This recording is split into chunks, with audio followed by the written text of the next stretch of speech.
So hey Paul, thank you for taking the time to chat with me today. How are things going for you? Pretty good. Thanks for having me.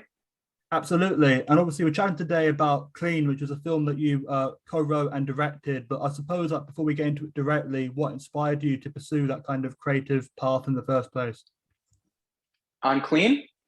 Yeah, or like in general, like what made you want to like pursue a career in this industry in the first place? Oh, career. Oh, I mean, it's all I ever wanted to do since I was a little kid, really. I mean, I've been movie obsessed and Mm, sort of, just obsessed with uh, all forms of storytelling since I was a little kid. mm, And that, persisted and eventually mercifully blossomed into, a reasonable career. mm.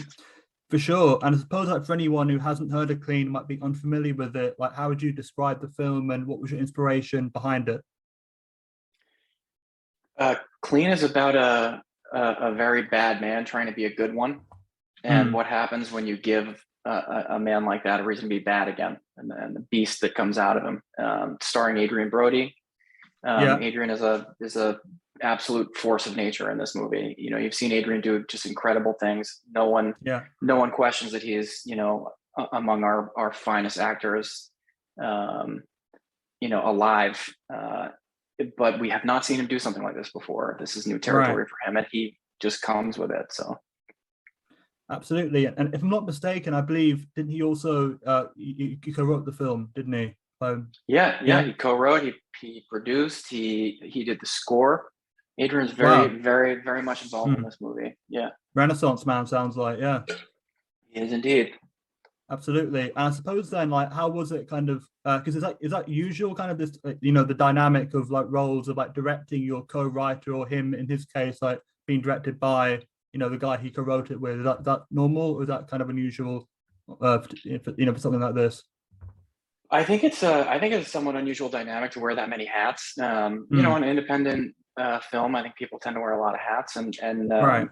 you know, Adrian and I, it wasn't our first movie together. Yeah. We had done Yeah. another movie called Bullet Head, and I think by the time we were finished with that, we really just trusted each other a lot. And he had a sort of he had a very sort of clear emotional vision for this character, a sense about him, and a sensitivity about him and about the world and things that had been bothering him, and forms of violence that he was seeing in the world, Yeah. um, and so you know in the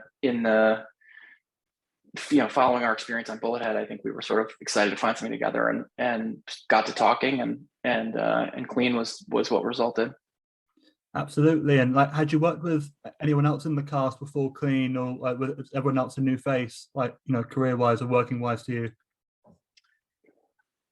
I mean, on the crew side, on the department Oh, head side, sure. definitely there are some close partners involved. My the director of photography is my closest creative collaborator, Zoran Popovich. Is just absolutely Sure. brilliant technician and artist. And in the cast was largely new to me, other than Adrian, and an actor named Denora Walcott, who's just Right. wonderful. But man, we just had such a wonderful cast, and that's Mm. in large part a credit to Paul Schnee, our casting director in New York. It's just Yeah. a phenomenon. Yeah. And like, how different do you think it would have been directing this film if it had been someone else's script? Like, how much like of an impact was it that was your and Adrian's words like influenced the way you directed it? Yeah, it's a good question. I mean, I tend to direct stuff that I've written or co-written generally. Mm. Have directed other people's stuff, but Yeah. it's I think my experience, and I think I can sort of safely speak for Adrian here too, is we the writing and writing, the directing, and producing. When you've had a hand in all of that together, they're all sort of uh, they're all in cohesion with each other, and Mm. complementary of each other.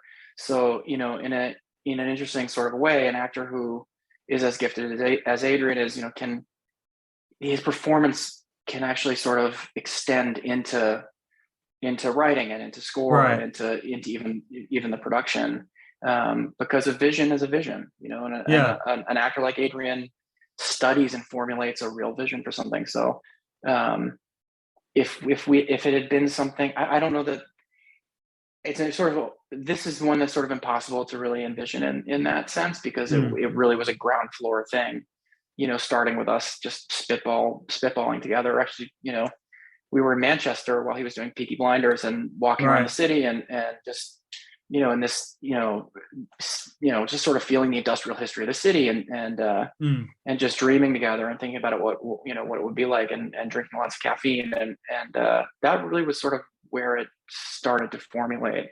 So, yeah. Yeah, and that you speak about vision. I know, like, I mean, I'm not a director myself, but kind of hazarding here, there's probably like a central theme or idea you wanted to get across, maybe even from when you started writing the script. Like, would you say you kind of pulled it off, or like, was there anything you wish you could have maybe done differently in hindsight? Yeah, I mean, there's the movie you intend to make, and there's the movie that gets made. Right. Yeah. And yeah. like, you sort of have to make peace with the fact that those two things are never going to be the same. And if you do your job right and you work with, people who are as gifted as the people who were working on this movie are, then the movie that gets made is generally going to be better than what your vision of it is. And so I hope that that's the case. I mean, as far as, the core thematics of the film go, I mean, for me, there's a number of personal themes. Right. There are ideas of recovery and faith and fatherhood and things like this, and and violence. And I think all those themes are present, and open to interpretation by an audience. Absolutely. And this is the last question I've got for you. It's kind of like in a more like general sense, but we're just into 2022, but what do you hope to accomplish with the rest of the year? I mean, it's been a really strange time, like, it's been a sort of time of, like, forced reflection, like, if for an entire planet, which is sort of an interesting thing to have lived through. And I mean, I try to live my life in a way that I don't end up making sweeping resolutions from one year to the next. Sure. And so, I want to sort of keep doing my thing and keep being able to spend time with my family. And, I'm a new father, and right. Oh, congrats on that. Yeah. Thanks a lot. Yeah, those things are, very important to me. And yeah. And the work, remains, something that I couldn't let go if I wanted to. So I'll keep doing that too. For sure. I mean, just to say, I guess, thanks for taking the time again to speak with me today, and all the best with everything you've got, obviously, with the baby, and just take care, stay safe, and thanks. Thanks. All the best. Thanks a lot. Nice to meet you, Connor. Appreciate it.